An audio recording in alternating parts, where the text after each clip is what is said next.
मुंबई आग्रा राष्ट्रीय महामार्गावर हाडाखेड गावाजवळ मंगळवारी सकाळी तालुका पोलिसांनी आयशर वाहनावर धडक कारवाई करीत 16 लाखाच्या दारू साठ्यासह 31,33,200 रुपयाचा मुद्देमाल जप्त करून चालकास ताब्यात घेतल्याची कारवाई केली।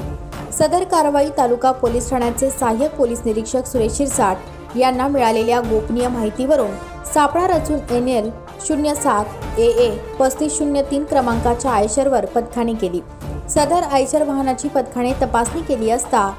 वाहनात पंजाब राज्य निर्मित व विक्रीसाठी असलेल्या all season royal challenge McDowell number 1 दारूचे बंपरचे 120 खोके आणि 180 मिलीचे 150 खोके व कोसबर्ग बिअरचे 10 खोके असे 16,33,200 रुपये किमतीचे 280 खोके व चालक सुनील कुमार राजपाल जाट वय 28 राहणार धानी सरल तालुका तोसा जिल्हा भवानी हरियाणा यांच्यासह आयशर ताब्यात घेत 31,33,200 रुपये किमतीचा मुद्देमाल जप्त केला।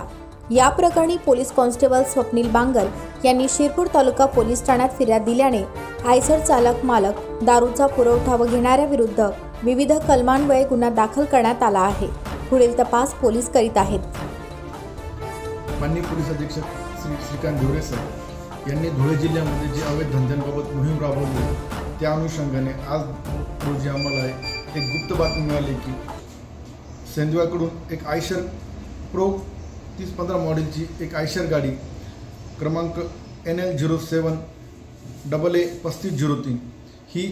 महाराष्ट्र राज्यामध्ये प्रतिबंधित असलेली पंजाब राज्याची अवैध दारू येत असून त्या अनुषंगाने आमचे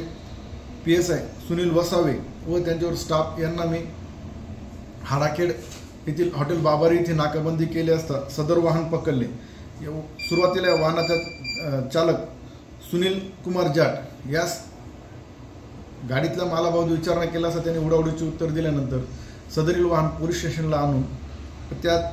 गाडी मालकाला संपर्क करून त्यांचे सील तोडायची परवानगी घेऊन 2 पंचांसमक्ष गाडी उघडली असता त्यामध्ये पंजाब राज्याची दारू मिळून आली असून सदरील चालक तसेच याच्यामधील मालक पुढे कोणाला पुरवठा होत होता या सर्वांवर गुन्हा दाखल करण्याची कारवाई करत होतो।